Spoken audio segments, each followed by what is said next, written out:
الإنسان علمه البيان الشمس والقمر بحسبان والنجم والشجر يسجدان والسماء رفعها ووضع الميزان ألا تطغوا في الميزان وأقيموا الوزن بالقسط ولا تخسروا الميزان والأرض وضعها للأنام فيها فاكهة والنخل ذات الأكمام والحب ذو الأسف والريحان فبأي آلاء ربكما تكذبان خلق الإنسان من صلصال كالفخار وخلق الجان من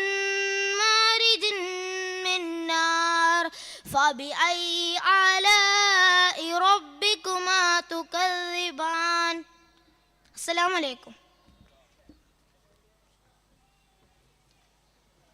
ചൂനൂർ ചിറക്കൽ അൽ മദ്രസത്തുൽ ഇസ്ലാമിയ വാർഷിക സമ്മേളനത്തിന്റെ ഭാഗമായി നടക്കുന്ന സാംസ്കാരിക സമ്മേളനത്തിൽ സ്വാഗതം ആശംസിക്കുന്നതിന് വേണ്ടി ജനറൽ കൺവീനർ സലാഹുദ്ദീൻ കെ.പി.യെ ആദരപൂർവ്വം ക്ഷണിച്ചുകൊള്ളുന്നു. ബിസ്മില്ലാഹിർ റഹ്മാനിർ റഹീം.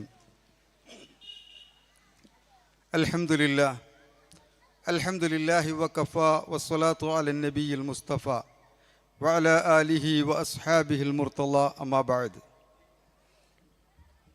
ആദരണീയരായ സഹോദരന്മാരെ, സഹോദരികളെ, വേദിയിലിരിക്കുന്ന വിശിഷ്ട വ്യക്തിത്വങ്ങളെ, അസ്സലാമു അലൈക്കും വറഹ്മത്തുള്ളാഹി വബറകാതുഹു. ചൂനൂർ ഇസ്ലാമിക് കൾച്ചറൽ അസോസിയേഷന് കീഴിൽ പ്രവർത്തിക്കുന്ന അൽ മദ്രസത്തുൽ ഇസ്ലാമിയയുടെ വാർഷിക സമ്മേളനത്തിലാണ് നമ്മളുള്ളത്. ഇൻഡോർ പരിപാടികൾ ധാരാളമായി മദ്രസയുടെ കീഴിൽ നടക്കാറുണ്ടെങ്കിലും ഇത്തരത്തിലുള്ള വിപുലമായ രീതിയിലുള്ളൊരു വാർഷിക സമ്മേളനം നടന്നിട്ട് വർഷങ്ങൾ കഴിഞ്ഞു പോയിട്ടുണ്ട്. സന്തോഷകരമായ ഒരു സായാഹ്നത്തിലാണ് നമ്മളുള്ളത്. വളരെ വിശിഷ്ടരായ അതിഥികളോടൊപ്പം രക്ഷിതാക്കളും കുട്ടികളും ഈ പരിപാടി വീക്ഷിക്കുന്നു എന്നത് വളരെ സന്തോഷമുള്ള ഒരു കാര്യമാണ്. ഈ സന്തോഷകരമായ സായാഹ്നത്തിൽ ഏറെ പ്രിയപ്പെട്ട നമ്മുടെ പൂർവികരെയും ഈ സ്ഥാപനത്തിൻ്റെ ശില്പികളെയും ഓർക്കാതിരിക്കുവാൻ നമുക്ക് കഴിയുകയില്ല. ഈ സ്ഥാപനത്തിൻ്റെ വളർച്ചയും വികാസവും സ്വപ്നം കണ്ടുകൊണ്ട് ജീവിതം മുഴുവനായി കൊണ്ട് തന്നെ ഇത്തരം പ്രവർത്തനങ്ങൾക്ക് വേണ്ടി സമർപ്പിച്ച മഹാന്മാരായ നമ്മുടെ പൂർവികരുടെ സ്മാരകം കൂടിയാണ് ഈ മദ്രസയും ഇതിനോടനുബന്ധിച്ചുള്ള പള്ളിയും മറ്റ് സംവിധാനങ്ങളും. നമ്മളിപ്പോൾ ചവിട്ടി നിൽക്കുന്ന ഈ മണ്ണ് പോലും ഇതിനു വേണ്ടി ജീവിതം മുഴുവൻ സമർപ്പിച്ച മഹാനായ മർഹൂം ആലിഹാജിയുടെ ജീവിത സമർപ്പണത്തിൻ്റെ അടയാളപ്പെടുത്തുന്ന ഭൂമികയാണ്. ഒളകര അഹമ്മദ് ഹാജി, സയ്യിദാലി സാഹിബ്, ചെറിയ അഹമ്മദ് സാഹിബ്, അതുപോലെ തന്നെ വള്ളിയങ്ങൽ കുഞ്ഞഹമ്മദ് മാസ്റ്റർ, താമരശ്ശേരി ഹൈദർ ഹാജി, കെ.പി. ആലിക്കുട്ടി ഹാജി, പൊൻപാറ അലവി സാഹിബ്, കടക്കാടൻ ബീരാൻ സാഹിബ് തുടങ്ങി ധാരാളം പേരുടെ ഓർമ്മകളും അടയാളങ്ങളും വിയർപ്പ് തുള്ളികളുമാണ് നമ്മുടെ മുമ്പിലുള്ള ഈ സ്ഥാപനങ്ങളുടെ അടിത്തറ എന്ന് പറയുന്നത്. അല്ലാഹു സുബ്ഹാനഹു തആല അവരെ എല്ലാവരെയും അനുഗ്രഹിക്കുമാറാകട്ടെ. 30 വർഷത്തിന് ശേഷം ഇത്തരത്തിൽ വിപുലമായ സംവിധാനങ്ങളോടുകൂടി നമ്മുടെ കുട്ടികൾ അവരുടെ കഴിവുകളുമായി നമ്മുടെ മുമ്പിലെത്തുമ്പോൾ ചെറിയ ചില പാളിച്ചകളും വീഴ്ചകളുമൊക്കെ സ്വാഭാവികമായും ഉണ്ടായിരിക്കാം. പക്ഷെ അതൊക്കെയും മുന്നോട്ടുള്ള പ്രയാണത്തിൽ അവർക്ക് വഴികാട്ടിയും അവരുടെ ഊർജവുമായി വർത്തിക്കും എന്നതാണ് അനുഭവം. കാരണം ഇത്തരത്തിലുള്ള പ്രോഗ്രാമുകളുടെ സംഘാടനത്തിനും ഇത്തരം വേദികളിൽ സംസാരിക്കുന്നതിനുമൊക്കെ നമ്മെ പ്രാപ്തരാക്കിയത് ഇതുപോലുള്ള അനുഭവങ്ങളാണ്. അതിന് നമുക്ക് പ്രേരണ നൽകിയ, പരിശീലനം നൽകിയ നമ്മുടെ അധ്യാപകരെയും ഈ സന്ദർഭത്തിൽ നമുക്ക് ഓർക്കാതിരിക്കുവാൻ കഴിയില്ല. അല്ലാഹു സുബ്ഹാനഹു തആല അവരെയും അനുഗ്രഹിക്കുമാറാകട്ടെ. കൂടുതൽ ദീർഘിപ്പിക്കുന്നില്ല. നമ്മുടെ ഈ പ്രോഗ്രാം ഉദ്ഘാടനം ചെയ്തുകൊണ്ട് സംസാരിക്കാമെന്നേറ്റിരുന്നത് പൊന്മള ഗ്രാമപഞ്ചായത്ത് വൈസ് പ്രസിഡന്റ് കടക്കാടൻ ഷൗക്കത്ത് സാഹിബായിരുന്നു. വളരെ അടിയന്തിരമായ ഒരു ആവശ്യത്തിന് വേണ്ടി, ഒരു രോഗിയുടെ ചികിത്സ അദ്ദേഹത്തിന് എത്താൻ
ഏറ്റവും കൂടുതൽ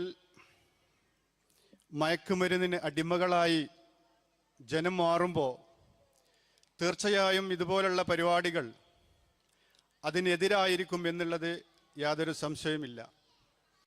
കാരണം നമ്മുടെ കുട്ടികളെ സംബന്ധിച്ചിടത്തോളം ഇതുപോലുള്ള പരിപാടികൾ, വേദികൾ ഇല്ലാതെ പോകുമ്പോഴാണ് മറ്റുള്ള വേദികൾ തേടി പോവാറുള്ളത്.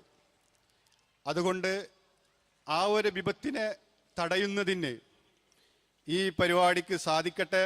അതിൻ്റെ ഒരു തുടക്കമായി ഈ പ്രദേശത്ത് ഈ പരിപാടി മാറട്ടെ എന്ന് ഞാൻ പ്രാർത്ഥിക്കുകയാണ്. അതുപോലെ ഇവിടെ പറഞ്ഞതുപോലെ ഈ വേദിയിൽ കയറിയിരിക്കുമ്പോൾ തന്നെ മനസ്സിൽ വന്നത്, ഒരുപാട് ആളുകൾ നമ്മുടെ ഈ പ്രദേശത്ത് ഉണ്ടായിരുന്നു. ഈ സ്ഥാപനവും ഇതുമായി ബന്ധപ്പെട്ട എല്ലാ കാര്യങ്ങളും വളരെ നല്ല രീതിയിൽ കൊണ്ടു നടന്നിരുന്ന ഒരുപാട് ആളുകൾ മൺമറഞ്ഞു പോയി, അവരൊക്കെ ഓർത്തുപോയി. ഇവിടെ പറഞ്ഞതുപോലെ ആക്കപ്പുറമ്പെന്ന് പീരാങ്ക വരുന്നത് കാത്തിരുന്ന ഒരു കാലഘട്ടമുണ്ട്. ഞാനതുപോലെ ഇരുന്നപ്പോൾ ഓർത്തുപോയി. അന്നൊരു ഫോം എടുത്ത് എഴുതി കൊടുത്താൽ 200 രൂപ താൽക്കാലികമായി കിട്ടിയിരുന്നു. അത് വാങ്ങാൻ വരെ ആളുകൾ ആ കാലത്തുണ്ടായിരുന്നു. അത്രയും നല്ല രീതിയിലായിരുന്നു ഇവിടെ ഈ പ്രസ്ഥാനം വളർന്നു വന്നത് എന്നുള്ളതിൽ യാതൊരു സംശയമില്ല.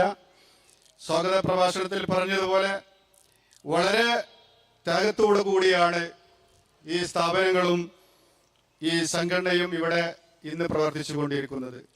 അതിൽ അങ്ങേയറ്റം ഞാൻ ഈ കമ്മിറ്റിയെ അഭിനന്ദിക്കുകയാണ്. കാരണം ഇവിടെ പറഞ്ഞ പോലെ ഈ മദ്രസയിൽ പഠിച്ച ഒരു വിദ്യാർത്ഥി എന്ന നിലക്ക് ജലാലുദ്ദീൻ മൗലവിയൊക്കെയുള്ള കാലഘട്ടത്തിൽ അന്ന് മൗലവി രാത്രിയിൽ നമ്മൾ പഠിക്കണുണ്ടോ എന്ന് നോക്കാൻ വരെ വീട്ടിലൊക്കെ രാത്രിയിൽ വന്ന് നോക്കിയിരുന്നു.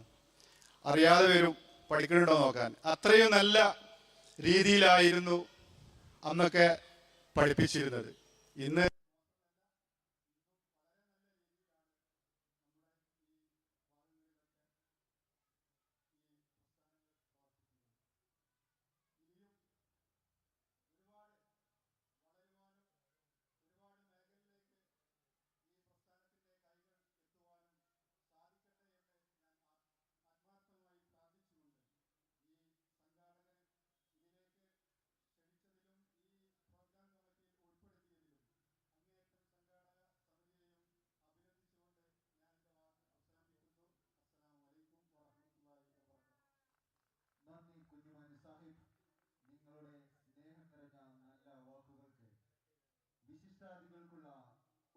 സമർപ്പണത്തിനായി മസ്ജിദ് അലി ഹാഫിസ് മഹല്ല് പ്രസിഡന്റ് സയ്യിദ് അലിക്കുട്ടി ഹാജിയെ ക്ഷണിച്ചുകൊള്ളുന്നു. ഉപഹാരം ഏറ്റുവാങ്ങുന്നതിന് ഒളകര കുഞ്ഞിമാനു സാഹിബിനെ ക്ഷണിച്ചുകൊള്ളുന്നു. പൊന്മള ഗ്രാമപഞ്ചായത്ത് ക്ഷേമകാര്യ സ്റ്റാൻഡിംഗ് കമ്മിറ്റി ചെയർമാനും ചൂനൂർ വാർഡ് മെമ്പറുമായ ഒളകര കുഞ്ഞിമാനു സാഹിബിന് ഉപഹാരം സമർപ്പിക്കുന്നത് സയ്യിദ് അലിക്കുട്ടി ഹാജി, മസ്ജിദ് അലി ഹാഫിസ് മഹല്ല് പ്രസിഡന്റ്.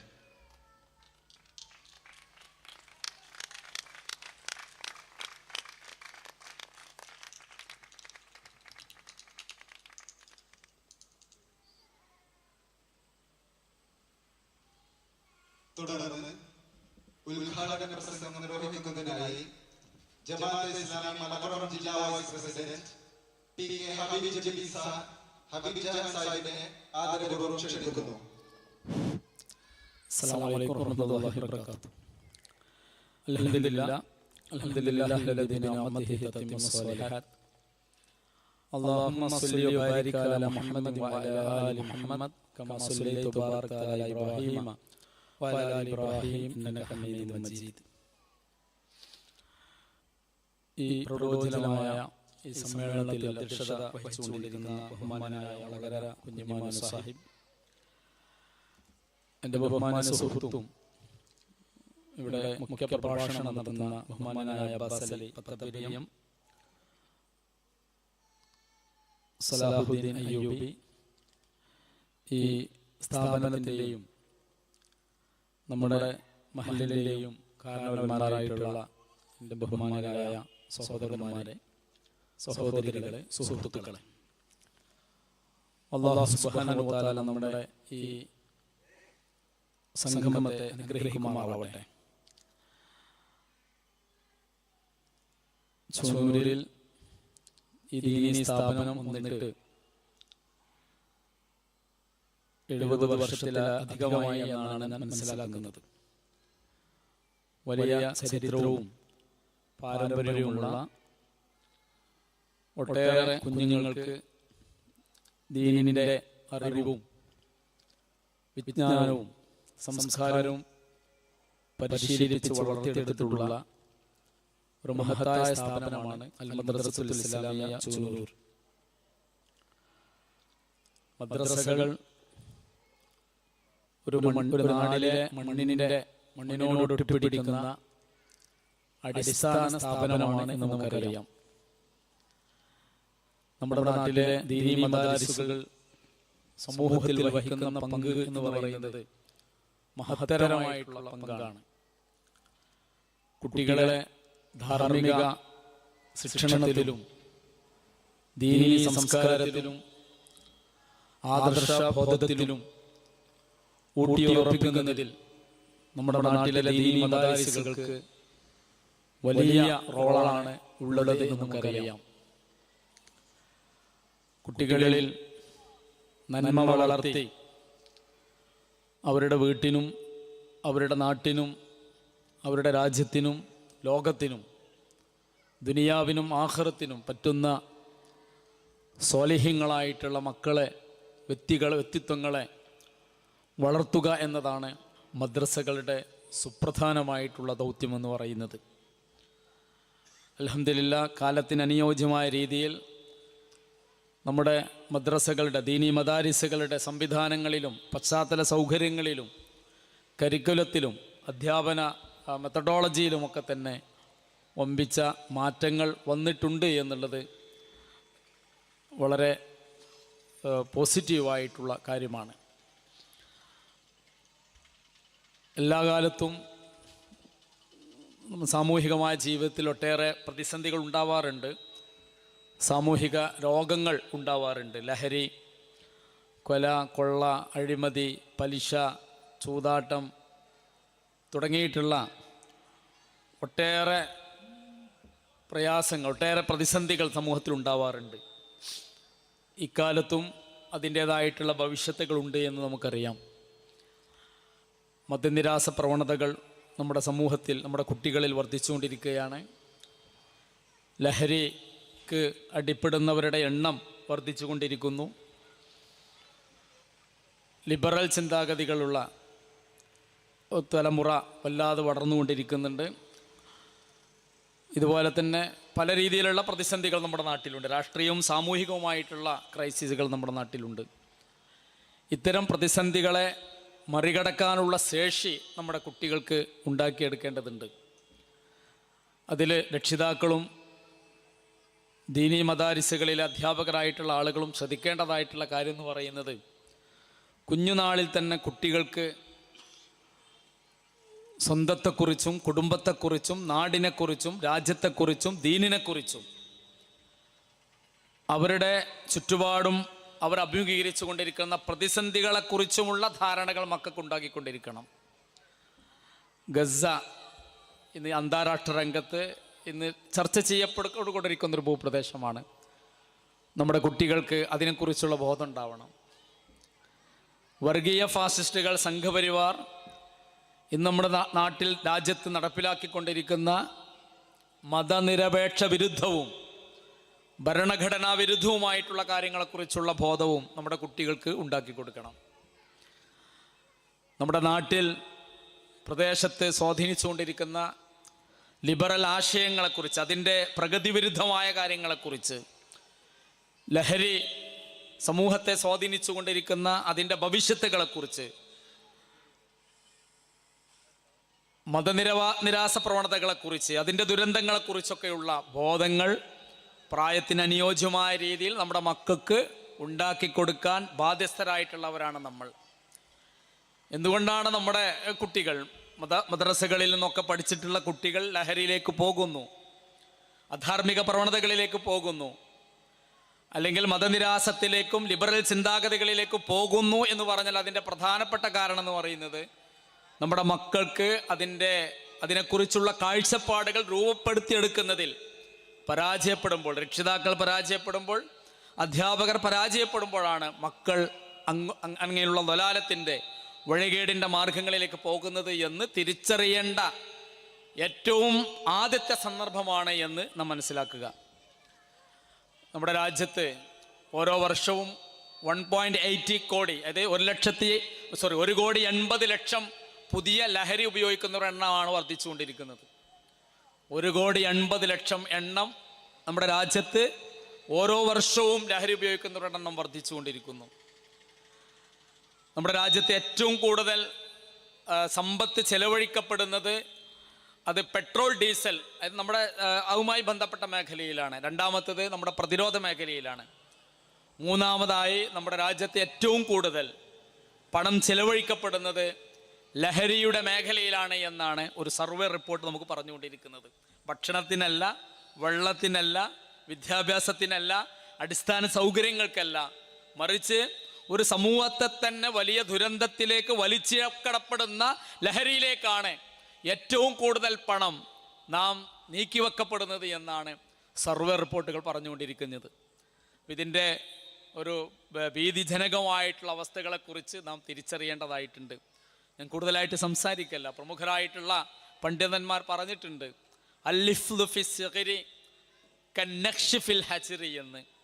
കുഞ്ഞുനാളിൽ നിങ്ങൾ എത്ര സൂക്ഷ്മതയോടുകൂടി കുഞ്ഞുങ്ങൾക്ക് ഈ വിജ്ഞാനങ്ങൾ കൊത്തിവെക്കുന്നുവോ അത് ഒരു പാറക്കല്ലിൽ കൊത്തിവെക്കുന്നതിനോട് സമാനമാണ് എന്ന് പ്രമുഖരായിട്ടുള്ള ആളുകൾ പറഞ്ഞിട്ടുണ്ട്. കുഞ്ഞുനാളിൽ തന്നെ അഖീദ, ആദർശം, ഈമാൻ, തഖ്വ, ധാർമ്മിക ബോധം, ദീനിനെക്കുറിച്ചുള്ള അറിവുകൾ, ദീനി സംസ്കാരത്തെക്കുറിച്ചുള്ള ശരിയായിട്ടുള്ള അറിവുകൾ നമ്മുടെ കുഞ്ഞുങ്ങളുടെ മനസ്സിൽ കൊത്തിവെക്കുകയാണെങ്കിൽ മരണം വരെ ആ കുഞ്ഞു മനസ്സിൽ അത് തെളിഞ്ഞു നിൽക്കും, പ്രസരിപ്പിച്ച് നിൽക്കുമെന്ന് മനസ്സിലാക്കുക. ആ വലിയ ദൗത്യമാണ് നമ്മുടെ ദീനീ മദാരിസുകൾക്ക് നിർവഹിക്കാനുള്ളത്. കാരണം മനുഷ്യരെന്ന് പറയുന്നത് അവർ ജീവിതത്തിലൂടെ അവർ വളർന്നു വരുന്ന അതിലൂടെ, ആ പ്രോസസ്സിലൂടെയാണ് കാര്യങ്ങൾ പഠിക്കുന്നത്. അങ്ങനെ പഠിക്കുമ്പോഴാണ് ഒരു നല്ല വ്യക്തിയായിട്ട് ആ കുട്ടി മാറുക. നമ്മുടെ ഒരു കുളത്തിൽ, ഞാൻ അവസാനിപ്പിക്കണം, നമ്മുടെ ഒരു കുളത്തിൻ്റെ വക്കത്ത് 3 കുഞ്ഞുങ്ങളെ കൊണ്ടുവന്ന് വെക്കുക. ഒരു കോഴിക്കുഞ്ഞിനെയും ഒരു താറാവ് കുഞ്ഞിനെയും ഒരു മനുഷ്യക്കുഞ്ഞിനെയും കൊണ്ടു വെക്കുകയാണെങ്കിൽ കോഴിക്കുഞ്ഞ് കുളത്തിലേക്ക് നോക്കിയിട്ട് കോഴിക്കുഞ്ഞ് പറയും, ഞാനിതിൽ വീഴുകയാണെങ്കിൽ ഞാൻ മരിച്ചു പോകും. കോഴിക്കുഞ്ഞ് ഇതിലേക്ക് ചാടൂല. താറാവ് കുഞ്ഞിനെ അറിയാം, അതിൻ്റെ ജന്മവാസന തന്നെ നീന്തൽ അറിയാം, അത് ചാടും, നീന്തും, രക്ഷപ്പെടും. എന്നാൽ മനുഷ്യക്കുഞ്ഞിന് അറിയില്ല ഇതിൽ വീണാൽ ഞാൻ മരിച്ചു പോകുമെന്നുള്ളത്. അതുകൊണ്ട് കുഞ്ഞ് വീണ്ടും വീണ്ടും നീങ്ങി കുഞ്ഞതിൽ എത്രയോ കുട്ടികൾ, 2 വയസ്സായിട്ട് കുട്ടികൾ, 3 വയസ്സായ കുട്ടികൾ കുളത്തിൽ മുങ്ങി വെള്ളത്തിൽ മുങ്ങി മരിക്കുന്ന വാർത്തകൾ ദിനേന നമുക്ക് വന്നുകൊണ്ടിരിക്കുകയാണ്. കാരണം എന്ന് വെച്ചാൽ കുഞ്ഞിൻ്റെ ജന്മവാസനയിൽ എന്തില്ല, ഈ അറിവില്ല. അത് നമ്മൾ ബോധപൂർവം തന്നെ വളർത്തിക്കൊണ്ടുവരേണ്ട സംഗതിയാണ്. അതുകൊണ്ടാണ് വിദ്യാഭ്യാസത്തിനും സാംസ്കാരിക പഠനത്തിനും ധാർമ്മിക പഠനത്തിനും പരമ്പരാഗതപരമായിട്ട് ചരിത്രപരമായി തന്നെ ഈ മനുഷ്യ സമൂഹം ഇത്ര പ്രാധാന്യം കൊടുക്കുന്നത്. അതുകൊണ്ട് നാം ഏറ്റവും കൂടുതൽ ഇൻവെസ്റ്റ് ചെയ്യേണ്ടത് എഡ്യൂക്കേഷനിലായിരിക്കണം, വിദ്യാഭ്യാസത്തിലായിരിക്കണം. നമ്മൾ മദ്രസകൾക്ക് ആയിരിക്കണം, അല്ലെങ്കിൽ നമ്മുടെ വിദ്യാഭ്യാസ സ്ഥാപനങ്ങൾക്കായിരിക്കണം കൂടുതൽ പണം ചെലവഴിക്കേണ്ടത്. മക്കളുടെ നല്ല വിദ്യാഭ്യാസത്തിന് വേണ്ടി കൂടുതൽ പണം നമ്മൾ നീക്കി വെക്കണം. അല്ലാതെ കുറേ സ്വർണം വാങ്ങാനോ വലിയ വീടുണ്ടാക്കാനോ വലിയ സ്വത്ത് വാങ്ങാനോ വലിയ വസ്ത്രം വാങ്ങാനോ അല്ല നമ്മൾ ഇൻവെസ്റ്റ് ചെയ്യേണ്ടത്. അല്ലെങ്കിൽ കല്യാണം കഴിക്കുമ്പോൾ കുറേ സ്വർണം അണിയിച്ച് കൊടുക്കാനുമല്ല. എഡ്യൂക്കേഷനിൽ, ദീനീ വിദ്യാഭ്യാസത്തിനും മറ്റു വിദ്യാഭ്യാസത്തിനുമാണ് കൂടുതൽ നമ്മൾ പണം ചെലവഴിക്കേണ്ടത്. ഇൻഷാ അല്ലാഹ്, അല്ലാഹു സുബ്ഹാനഹു വ തആല അതിനൊക്കെയുള്ള തൗഫീക്ക് നമുക്ക് നൽകി അനുഗ്രഹിക്കുമാറാവട്ടെ. ഈ മഹത്തായിട്ടുള്ള ഈ സ്ഥാപനത്തിൻ്റെ ഈ വാർഷികോത്സവത്തിന് എല്ലാവിധ അഭിവാദ്യങ്ങൾ നേരുന്നതോടൊപ്പം ബിസ്മില്ലാഹിർ റഹ്മാനിർ റഹീം അള്ളാഹുവിൻ്റെ നാമത്തിൽ ഉദ്ഘാടനം ചെയ്തതായിട്ട് അറിയിക്കുകയാണ്. നമുക്കറിയാം, കേരള മജ്ലിസ് താലീമുൽ ഇസ്ലാമി കേരളയുടെ കീഴിലുള്ള മദ്രസകളുടെ ഒരു സവിശേഷത എന്ന് പറയുന്നത് സർഗവാസനകൾക്ക് അത് കൂടുതൽ പ്രാധാന്യം കൊടുക്കുന്നു എന്നുള്ളതാണ്. അതുകൊണ്ട് തന്നെ 60കളിലും 70കളിലും 80കളിലും ഒക്കെ തന്നെ മദ്രസ വാർഷികങ്ങൾ നമ്മുടെ കുട്ടികൾക്ക് അവരുടെ വളർച്ചയിൽ വളരെ വലിയ ഒരു തുറസായ വാതിലുകായിരുന്നു. ഞാൻ ഈ കമ്മിറ്റിയോടും ഇതിൻ്റെ ഭാരവാഹികളോടും പറയുന്നത്, നിങ്ങൾ ഈ പരിപാടി അതൊരു തുടർ പ്രക്രിയയായിട്ട് കൊണ്ടുപോകണം. നമ്മുടെ മക്കൾക്ക് അവരുടെ സർഗാത്മകമായ കഴിവുകൾ തെളിയിക്കുവാൻ അവതരിപ്പിക്കാനുള്ള അവസരങ്ങൾ കൊടുക്കണം എന്നുകൂടി എൻ്റെ എളിയ ഉപദേശം നൽകിക്കൊണ്ട് ഞാൻ അവസാനിപ്പിക്കുന്നു. റബ്ബ് സുബ്ഹാനഹു വ തആല നമ്മുടെ മക്കളെയും നമ്മളെയും നമ്മുടെ നാടിനെയും അനുഗ്രഹിക്കുമാറാവട്ടെ. അഖൂലു ഖൗലി ഹാദാ വഅസ്തഗ്ഫിറുല്ലാഹ ലി വലക്കും ഫസ്തഗ്ഫിറൂഹു ഇന്നഹു ഹുവൽ ഗഫൂറുർ റഹീം. നന്ദി ഹബീബ് ജഹാൻ സാഹിബ്. മക്കളെ ജാഗ്രതയോടെ പരിപാലിക്കേണ്ടതിന്റെ ആവശ്യകത ഉണർത്തിയതിന്. തുടർന്ന് ഉപഹാരം സമർപ്പിക്കുന്നതിനായി മസ്ജിദ് അലി ഹാഫിസ് മഹല്ല് സെക്രട്ടറി കുഞ്ഞിമൊയ്തീൻ സാഹിബിനെ ക്ഷണിച്ചുകൊള്ളുന്നു. ഉപഹാരം ഏറ്റുവാങ്ങുന്നതിന് ബഹുമാനപ്പെട്ട PK ഹബീബ് ജൈൻ സാഹിബിനെ ആദരപൂർവ്വം ക്ഷണിച്ചുകൊള്ളുന്നു.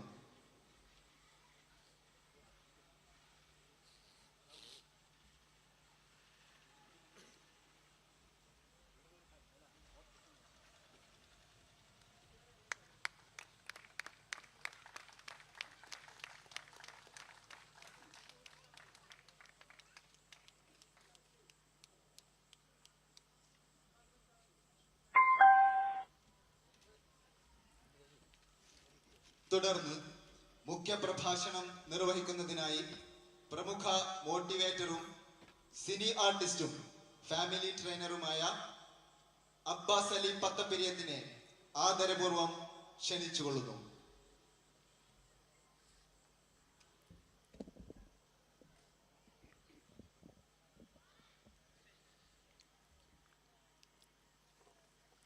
അൽഹംദുലില്ലാഹി റബ്ബിൽ ആലമീൻ. അല്ലാഹുമ്മ സ്വല്ലി അലാ മുഹമ്മദിൻ വഅലാ ആലിഹി വസ്ഹാബിഹി അജ്മഈൻ. വേദിയിലിരിക്കുന്ന ബഹുമാന്യനായ അധ്യക്ഷൻ,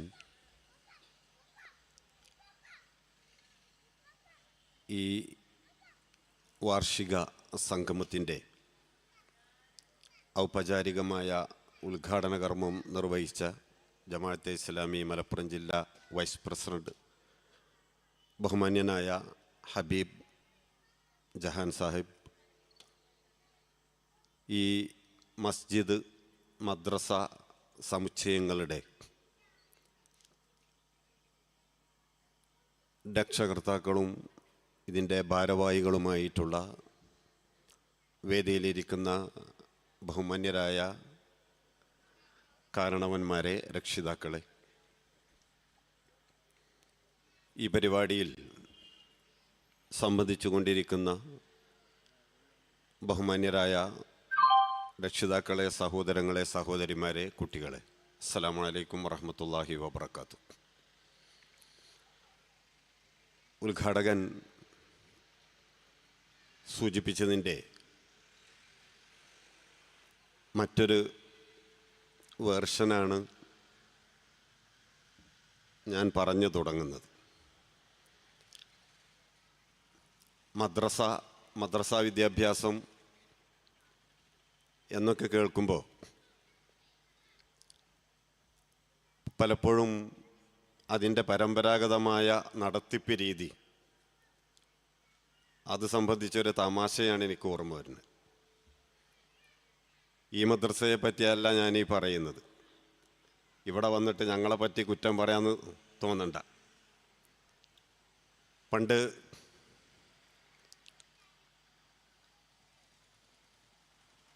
മൗലവി കുട്ടിയോട് സ്വലാത്ത് ചൊല്ലിപ്പഠിച്ചു കൊണ്ടുവരാൻ പറഞ്ഞു. അങ്ങനെ വൈകുന്നേരം മഗ്‌രിബ് നമസ്കാരമൊക്കെ കഴിഞ്ഞ് കുട്ടി സ്വലാത്ത് ചൊല്ലിക്കൊണ്ടേ ഇരിക്കുകയാണ്. ഇങ്ങനെ കാണാതെ പഠിച്ചുകൊണ്ടിരിക്കുകയാണ്. പുസ്തകത്തിൽ നോക്കും, ഇടയ്ക്ക് മടക്കി വെക്കും, പിന്നെ കുറേ മേപ്പോട്ട് നോക്കിയിട്ട് ഇങ്ങനെ ചൊല്ലും. അങ്ങനെ കുറേ നേരം ഇങ്ങനെ പഠിച്ച് അതിൻ്റെ ഇടയ്ക്ക് കുട്ടി ഉറക്കം തൂങ്ങലൊക്കെ തുടങ്ങി. അപ്പോൾ കുട്ടീൻ്റെ ഉമ്മ പറഞ്ഞു, ഇനി മതി ആസിറെ, പോയി ഉറങ്ങിക്കോ, സലാത്ത് പഠിച്ചിട്ടുണ്ടാവും, ഇപ്പാക്കൊന്ന് ചൊല്ലിക്കൊടുത്താളാന്ന് പറഞ്ഞു. അങ്ങനെ സ്വലാത്ത് ഇപ്പാൻ്റെ അടുത്ത് ചെന്നിട്ട് പറഞ്ഞു, ഇപ്പച്ചിയെ ഞാൻ സ്വലാത്ത് ചെല്ലണമെന്ന് നോക്കണം, എന്നോട് പഠിച്ചുകൊണ്ട് ചെല്ലാൻ പറഞ്ഞിട്ടുണ്ട്. അങ്ങനെ ഇപ്പച്ചിക്ക് സ്വലാത്ത് ചൊല്ലിക്കൊടുത്തു. സ്വലാത്ത് ഒരുവിധം വിജയകരമായി തന്നെ പഠിച്ച് അത് ചൊല്ലിക്കൊടുത്തു. അപ്പോൾ ഇപ്പച്ചി ചോദിച്ചു, എപ്പോഴാ മോനെ സ്വലാത്ത് ചൊല്ലുക? അപ്പോൾ കുട്ടി പറഞ്ഞു, ഉസ്താദ് ചോദിക്കുമ്പോൾ ചൊല്ലേണ്ടി വരും. അതല്ല ഞാൻ ചോദിച്ചത്, സ്വലാത്ത് എപ്പോഴാ ചൊല്ലൽ? അപ്പോഴും കുട്ടി പറഞ്ഞു, ഉസ്താദ് എപ്പോഴാ ചോദിക്കണം അപ്പം ചൊല്ലേണ്ടി വരും. അതല്ലടാ, സ്വലാത്ത് നമ്മൾ ചൊല്ലേണ്ടത് എപ്പോഴാ? അപ്പോഴും പറഞ്ഞു, അതന്നെയല്ലേ ഞാൻ പറഞ്ഞ, ഉസ്താദ് എപ്പോൾ ചോദിച്ചാലും ചൊല്ലിക്കൊടുക്കേണ്ടി വരും. പലപ്പോഴും നമ്മുടെ വിദ്യാഭ്യാസം, മതവിദ്യാഭ്യാസവും മദ്രസ വിദ്യാഭ്യാസവും മറ്റ് വിദ്യാഭ്യാസ രീതി, ഭൗതിക വിദ്യാഭ്യാസവും ഇതിൽ നിന്ന് മുക്തമൊന്നുമല്ല. പലപ്പോഴും സംഭവിക്കുന്നത് എന്താണെന്ന് വെച്ച് കഴിഞ്ഞാൽ, എന്തിനാണ് ഈ ചെല്ലുന്നത്, എന്താണ് ഈ ചെയ്യുന്നത്, എന്തിനാ പഠിക്കുന്നത്, എന്താ പഠിക്കുന്നത്, എവിടെയാണിത് പ്രയോഗിക്കേണ്ടത്, ഇതിനെക്കുറിച്ചൊന്നും ചിലപ്പോൾ ഒരു ധാരണ ഇല്ലാതെ ഒരു തരം യാന്ത്രികമായ പഠനവും വിദ്യാഭ്യാസവുമാണ് ഇന്ന് പലപ്പോഴും നടന്നുകൊണ്ടിരിക്കുന്നത്. എന്തുകൊണ്ടാണ് മദ്യം, മയക്കുമരുന്ന്, ലഹരി ഇങ്ങനെയുള്ള തിന്മകളിലൊക്കെ മദ്രസയിൽ പോകുന്ന വിദ്യാർത്ഥികളും ഇതിൻ്റെയൊക്കെ പോയി പഠിച്ച വിദ്യാർത്ഥികളുമൊക്കെ വലുതാകുമ്പോൾ ഇതിൻ്റെ ഭാഗമായി തീരുന്നത് എന്ന് ചോദിച്ചാൽ, നേരത്തെ ഉദ്ഘാടനത്തിൽ സൂചിപ്പിച്ചതുപോലെ അതിനുള്ള മറുപടി ഇതാണ്. ഞാനിങ്ങനെ നാട്ടിൽ നിന്ന് പോരുമ്പോൾ ഹൈവേയിലൂടെ യാത്ര ചെയ്ത് പിന്നെ ഇതുവരെയുള്ള വഴികളിലൂടെയൊക്കെ, ഉൾനാടൻ റോഡുകളിലൂടെയൊക്കെ ഇങ്ങനെ യാത്ര ചെയ്ത് വരുമ്പോൾ ഞാൻ കണ്ട കാഴ്ച, ആ റോഡിൻ്റെ പല ഭാഗങ്ങളിലും, ഇരുഭാഗങ്ങളിലും, ഇപ്പം നമ്മുടെ ഈ പള്ളി മദ്രസക്ക് നിൽക്കുന്നത് പോലെ കണ്ണായ സ്ഥലങ്ങളിൽ റോഡരികിൽ തല ഉയർത്തി നിൽക്കുന്ന മദ്രസ, അറബി കോളേജ്, ഓർഫനേജുകൾ, മതസംഘടനകളുടെ ഓഫീസുകൾ, ഇതൊക്കെ ഒരു ഭൂമി കച്ചവടക്കാരനെ കൊണ്ടുവന്നിട്ട്, ഇത് ഏത് പഞ്ചായത്താ? പൊന്മള പഞ്ചായത്ത്. ഇപ്പോൾ എൻ്റെ പഞ്ചായത്ത് എടവണ്ണ പഞ്ചായത്താണ്. ഏതാണ്ട് ഒരു 80% മുസ്ലിങ്ങളുള്ള നാടാണ്. പൊന്മള പഞ്ചായത്തിലെ മതസംഘടനകളുടെ ഓഫീസ്, കോളേജുകൾ, ഓർഫനേജുകൾ, പള്ളി, മദ്രസ, ഇതൊക്കെ കൂടി ഇതിനൊക്കെ നമ്മൾ ഒരാളെ കൊണ്ടുവന്നിട്ട് വിലയിടിയൊക്കെയാണെങ്കിലും എത്ര കോടി വരും ഇത്? പലതും പട്ടണത്തിൻ്റെ കണ്ണായ സ്ഥലത്ത് ഹൃദയഭാഗത്താണ് സ്ഥിതി ചെയ്യുന്നത്. സെൻറ്റിന് ലക്ഷങ്ങൾ വില വരുന്ന ഇടങ്ങളിലാണ് ഇങ്ങനെയുള്ള പല സ്ഥാപനങ്ങളും സ്ഥിതി ചെയ്യുന്നത്. മതപഠനത്തിന് വേണ്ടി, മതകാര്യങ്ങൾക്ക് വേണ്ടി ഇത്രയേറെ കോടികൾ ഇൻവെസ്റ്റ് ചെയ്തിരിക്കുന്ന വേറെ ഒരു സമുദായവും കേരളത്തിലുണ്ടാവുകയില്ല. മനുഷ്യൻ്റെ ബുദ്ധി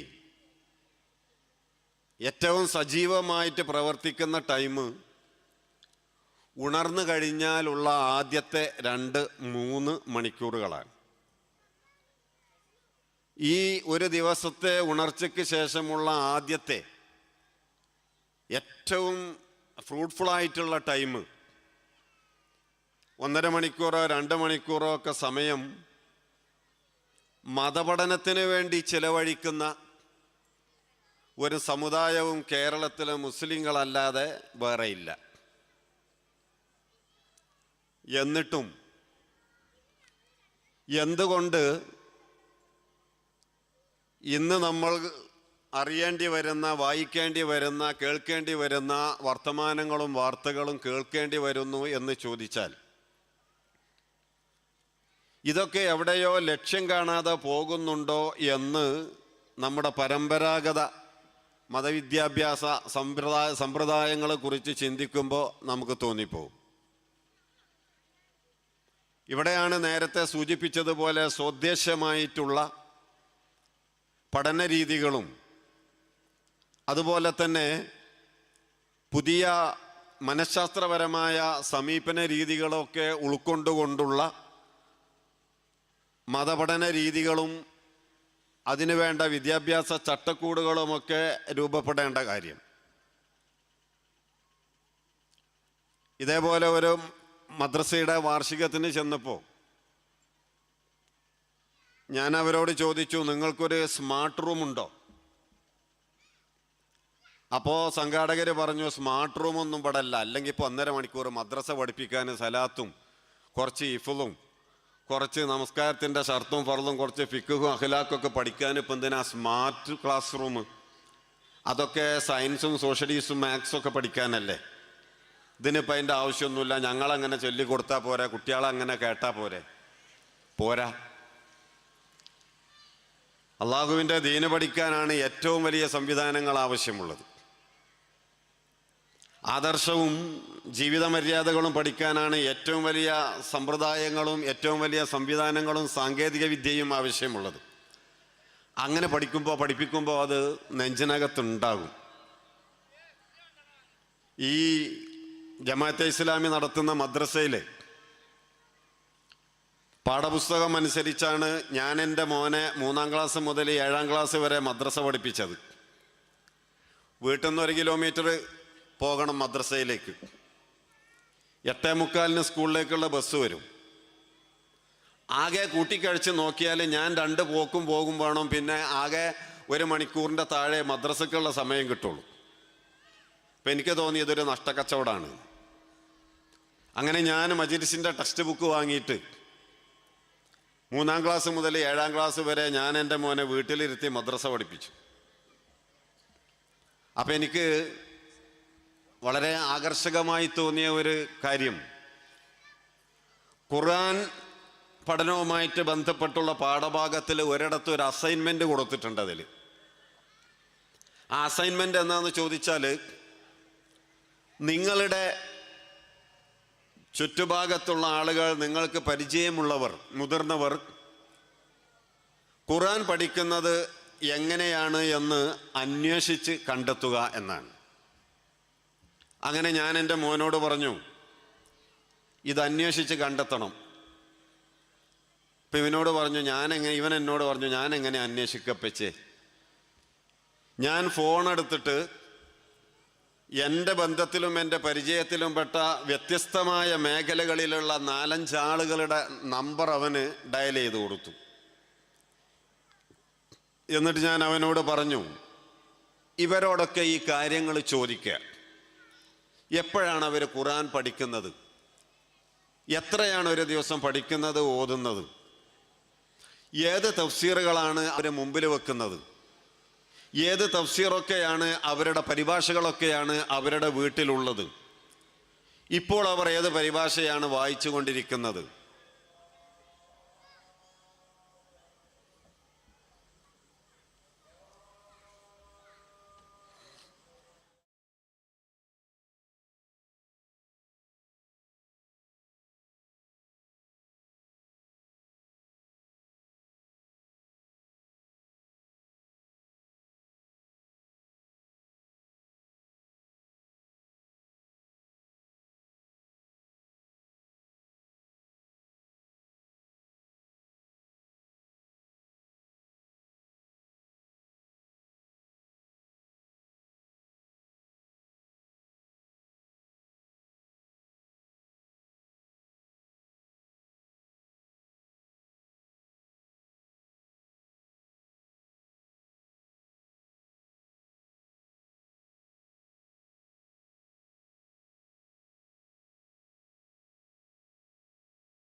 അങ്ങനെ എൻ്റെ മോൻ ഈ 5 ആളുകളെയും വിളിച്ചു. എന്നിട്ട് ഈ കാര്യങ്ങളൊക്കെ ചോദിച്ചറിഞ്ഞു. എന്നിട്ട് എന്നോട് പറഞ്ഞു, ഉപ്പച്ചിയെ, ആൾക്കാരെല്ലാവരും ഖുർആൻ ഓതണം പഠിക്കണമൊക്കെ ഉണ്ടല്ലേ എന്ന് പറഞ്ഞു. അപ്പം ഞാൻ അവനോട് ഈ പറഞ്ഞ ഖുർആൻ പരിഭാഷകളും ഒക്കെ നോട്ട് പുസ്തകത്തിൽ എഴുതി വെച്ചു. അപ്പം എന്നോട് ചോദിച്ചു, ഉപ്പച്ചിയെ, നമ്മുടെ വീട്ടിൽ ഇതിൽ ഏതൊക്കെയാണ് ഉള്ളത്? ഇപ്പം ഏതാണ്ട് ഒരു 1.5 ലക്ഷം രൂപയോളം വരുന്ന ഒരു ലൈബ്രറി ഈ കാലത്തിനകത്ത് ഞാൻ എൻ്റെ വീട്ടിൽ സെറ്റാക്കിയിട്ടുണ്ട്. ഞാൻ അവനോട് പോയിട്ട് പറഞ്ഞു, നീ നമ്മുടെ ലൈബ്രറിയിൽ പോയിട്ട് നോക്കുക. അങ്ങനെ അവിടെയുള്ള 3 മലയാളം തഫ്സീറും 2 അറബി തഫ്സീറൊക്കെ ഇവനെടുത്ത് നോക്കി.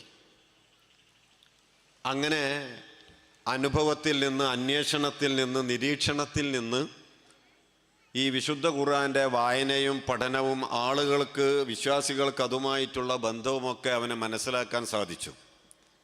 ഞാൻ പറഞ്ഞു വരുന്നത്, പരമ്പരാഗത വിദ്യാഭ്യാസ രീതി വിട്ടുകൊണ്ട് കുറേ കൂടി കുട്ടികളുടെ ഹൃദയത്തിലേക്ക് ഇറങ്ങിച്ചെല്ലുകയും അവരുടെ അനുഭവ പരിസരങ്ങളിൽ നിന്നുകൊണ്ട് കാര്യങ്ങളെ മനസ്സിലാക്കാൻ സാധിക്കുകയും ചെയ്യുന്ന ആധുനിക പഠന രീതി അവലംബിക്കുവാനും അത് കേരളത്തിന് പരിചയപ്പെടുത്തുവാനും സാധിച്ചു എന്നുള്ളതാണ് മജ്ലിസ് താലീമുൽ ഇസ്ലാമിയുടെ പ്രത്യേകത എന്ന് പറയുന്നത്.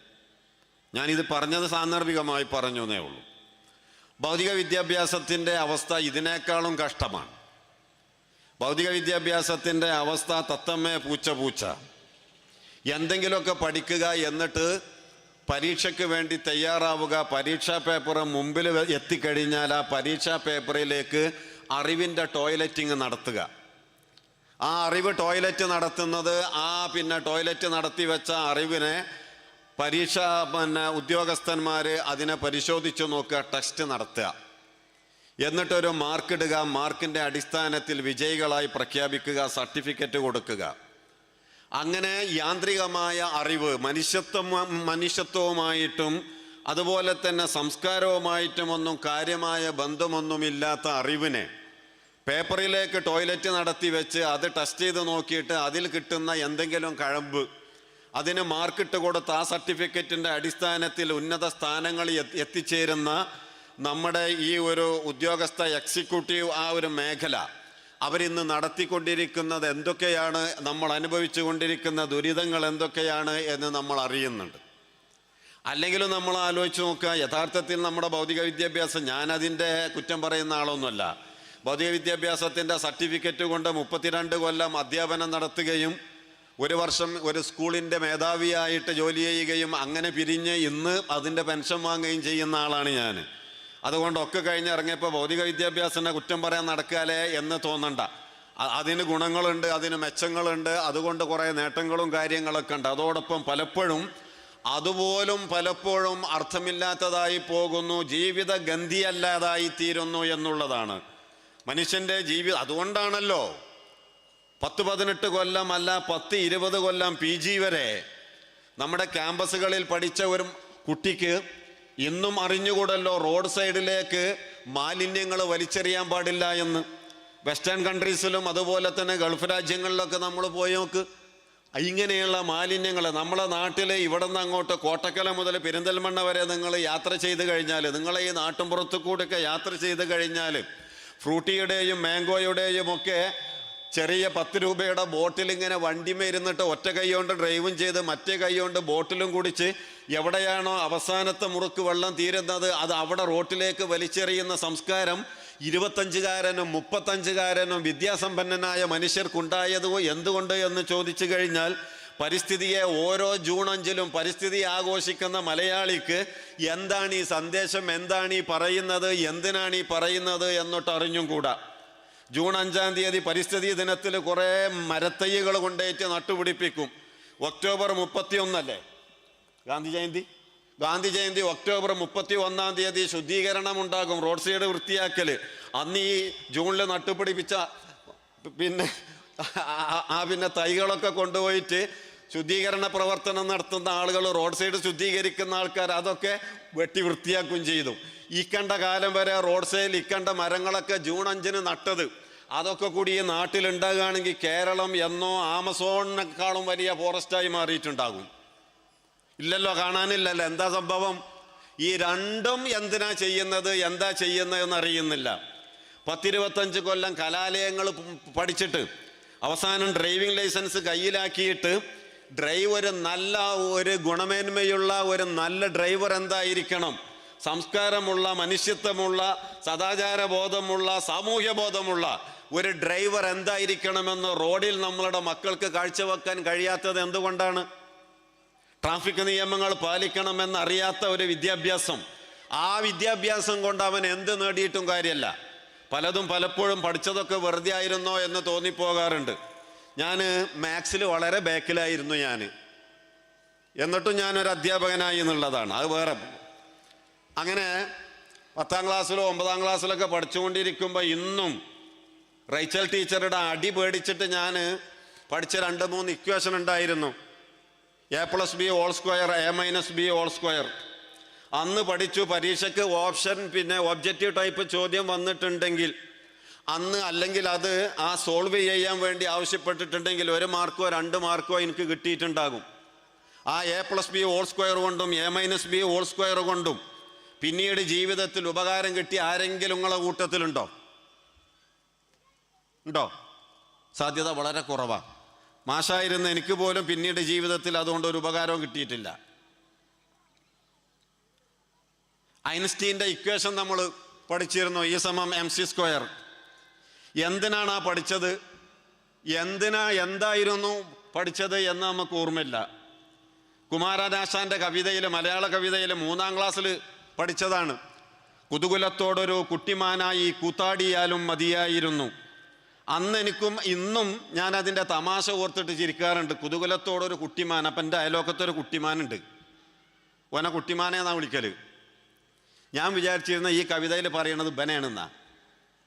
മുതിർന്നപ്പോഴാണ് ആ കുട്ടിമാനെ പറ്റിയൊന്നല്ല ഈ പറയുന്നത്, കാട്ടിൽ തുള്ളിച്ചാളി നടക്കുന്ന മാൻകിടാവിനെ പറ്റിയാണ് ആ പറയുന്നത് എന്ന് അന്നാണ് എനിക്ക് കുറേ കാലം കഴിഞ്ഞിട്ടാണ് എനിക്ക് മനസ്സിലായത്. അന്നൊക്കെ അതൊക്കെ കഴിഞ്ഞു പോയിട്ടുണ്ട്.